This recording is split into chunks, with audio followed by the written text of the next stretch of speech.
This is called feverfew. It actually looks like a daisy. And it's actually used in medicine. It's part of the Shasta daisy family, but it's not quite the same family member. It's a little bit different. And a lot of people use it in teas for different things, for headaches and things like that. And over here are Old World roses. One of the reasons they're called Old World roses is because they come from parts of the world that were established first, like over in Europe, like Hungary, Turkey, Italy, France, Germany, places like that. The Russians have a little bit different roses that they call Old World Russia roses. They're a tiny bit different.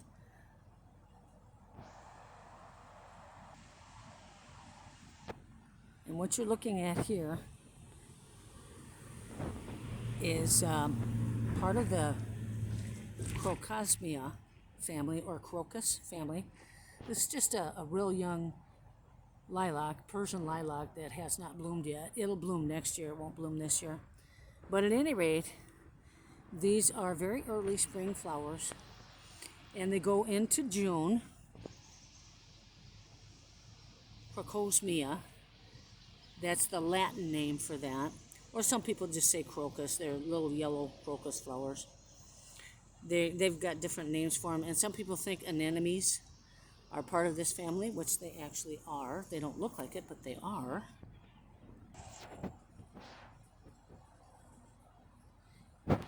What you're looking at right now is, they call them black-eyed Susans. It's actually another member of the daisy family. Even ox-eye daisy, which get very, very tall, have a bunch of those too. They're about 14 feet tall. These don't get that tall. They're perennials up here in north central Wisconsin. And they actually develop, you're looking at the middle of one right now, they actually develop the black seeds right in the middle of the flower. And a lot of people swear up and down that these are part of the Coreopsis family. They could be. I'm not going to clarify on either one of those points. I really don't care if they are or they aren't. But again, these flowers, they developed over in Europe. Some parts maybe in Georgia. Russia likes to claim its own flowers. They will grow in Russia.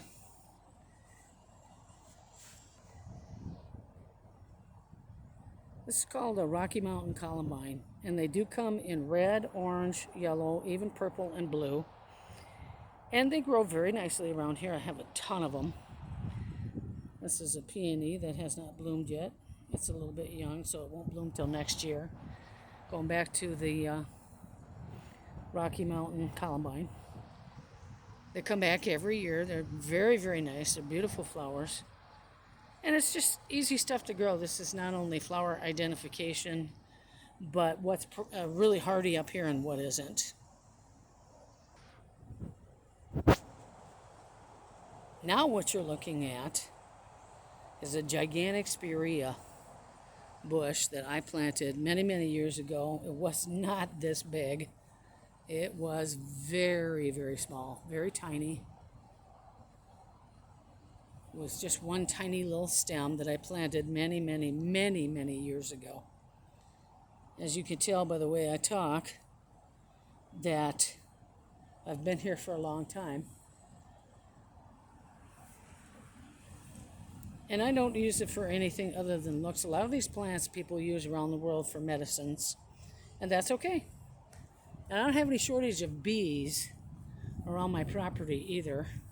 Now today it's a little cooler, so we're not going to see the bees. I don't have any shortage of them though, mainly because they come around for what I plant. And that's another thing. The other thing that comes around are people that aren't supposed to be here. They steal from me all the time. I don't mind saying, folks, I don't mind telling you the truth that I'm very careful about putting anything in my garden anymore because people steal from me all the time. And what you're looking at right now is called globe artichoke. No, the artichoke part doesn't really grow up here, but the flowers do. And they're past now. There's just one that's left. This one right here, the one you're seeing right now, that's a milkweed plant. I haven't taken that one out of there. That flower's, that's the last one that's going to open up for this summer anyway.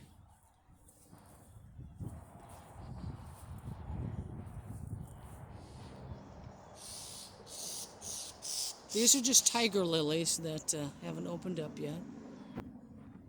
You see another milkweed plant in there. There's more tiger lilies over here.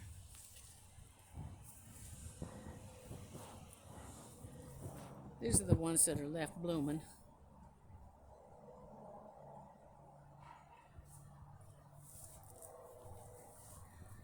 This is called the peacock orchid. It's not an orchid, it's really a lily, but it looks like an orchid. That's okay. More old world plants. And Iran's in the news these days. Not only tiger lilies, but poppy flowers. They are from Iran originally. That's where they first developed, apparently. There's another one over here. This is called creeping geranium. It's not any kind of a liverwort, listeria, or wort, W-R-O-T. And it's real hardy up here. It's a beautiful, beautiful plant.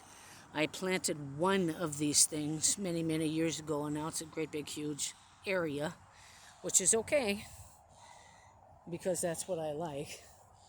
I have many, many, many people walk past my yard every single day, every day of the year, even in the wintertime, see all the different trees. And some of them come in and steal from me. I can't say that enough. Mainly because it's true. They don't want to get their own, they just want to take it from me. That's one reason why I don't have the big, beautiful gardens anymore. I got tired of people stealing from me. And yes, this is a dwarf blue spruce. When I planted it, again, many years ago,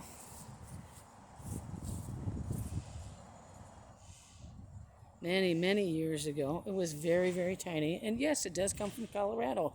Now, is it an old world plant? Yeah, it is. It basically came from Austria. First, maybe not first, but it did come from Austria before we knew it came from Colorado. At any rate, this is plant identification. And I know you can't see who I am, but you probably recognize the voice. I'm Master Gardener Bernie Delaney. I'm also a professional horticulturalist, a former Master Gardener to Wisconsin Public Radio. I've been on NPR 4 times, written many articles, gardening articles for a lot of magazines all across the United States, and a current Wisconsin State Fair judge. It's just a little bit different type of spirea. They've got different colors. And again, this is another bush that I had planted many years ago. And now it's very, very old. It's got a few unwanted poison sumac in there. A couple of nice ferns. Some tiger lilies, more tiger lilies. I have a couple different colors of tiger lilies. I'll just show you all the way around until we get to the river iris. These are called water iris. Some people call them river iris. Yes, they do grow along the banks of the rivers up here in north central Wisconsin. And they're very, very easy to propagate. They're very easy to grow. You can put them just about anywhere, and they will pop up. They've got a real nice color. They're just about past now, but they got a real nice color to them. This is a hydrangea bush. It's white. All the flowers are past now. It's been raining here a great deal, folks. We've gotten rain pretty much every day or every other day for over a month. It's very hard to do anything outside. What the dull gray or brown stuff that you see, that's a past hydrangea flower. It's doing okay, but I couldn't get it while it was in season. Sorry about that. That's the way it goes. Just a couple different kinds of lilies. Some of them are past, as you can see. Right next to a great big honeysuckle bush. Again, these are things that I've planted many, many, many, many years ago. And you can tell I've been in this business for a long, long time.